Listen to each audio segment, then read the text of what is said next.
So ito mga boss, ay meron tayong titis ngayon sa ating pitik lighter na to. So natin gawin, mag-login tayo. Ayan. So insert queen tayo. So ayan. Try natin pitikin.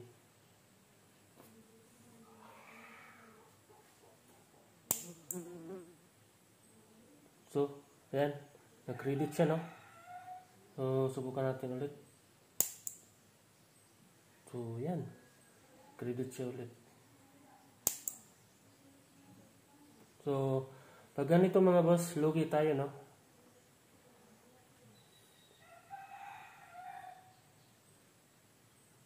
So ayan. Meron na siyang internet. Try natin mag-YouTube. So ayan, gumagana siya. So try natin i-solve ito. Okay, meron lang tayong gagawin. So una niyong gawin boss ay itong queen slot niyo. Ayan, dito. Itong dito sa tugutin natin. Dito sa may queen slot, meron itong may switch. Meron siyang normally open at saka normally close. So ibaba lang natin ito. Ayan. Tapos pagkababa natin yan, ito naman yung si custom Nick custom board. Meron siya nakalagay dito na na sub window din si 1.5. So ito, i-set lang natin ito ng sub. So ayan. Kung na-set nyo na yan, punta tayo sa ating PC. Balik natin ito.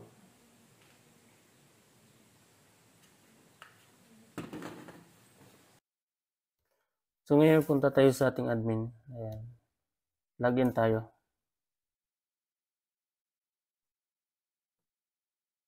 Yeah.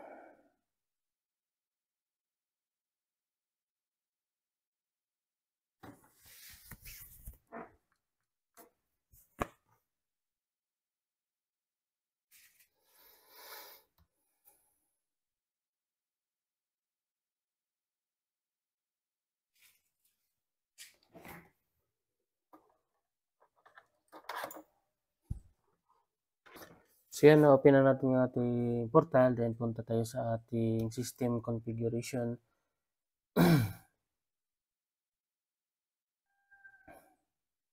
So ayan.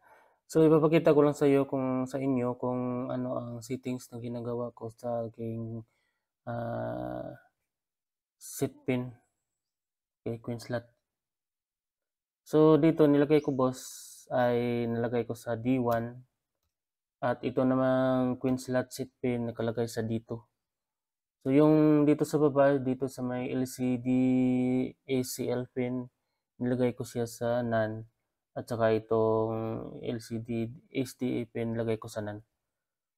So yan lang ang nilagay ko boss para mag-activate yung ating sub. So may login portal na tayo. Ang gagawin natin, yun lang po ginawa ko dito sa aking portal para hindi nagagana yung ating pitik lighter na problema sa ating mga piece wifi. So try nating pitikin pitik lighter natin.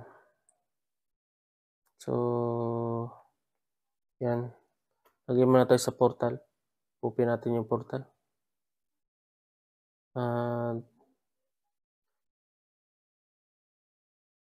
So ayan. So ngayon, mag-insert queen tayo, no? Ayan. So extend time tayo. Pitikin natin ang lighter kung so ayan. Wala na. So hindi na siya gumagana. Pero try natin maghulog ng barya. So ayan. Ayan. Nag-credit na siya. So barya lang ang pwede natin. So daan natin. So, try natin ulit, pitik lighter. So, solve na yung problema natin mga boss. At kung may katanungan kayo dito, ay comment lang kayo sa baba at sagutin natin. Then, kung nagustuhan niyo itong video na to is paki-hit naman ng follow button para ma-notify kayo kung may bago tayong i-upload ng mga video. So, salamat.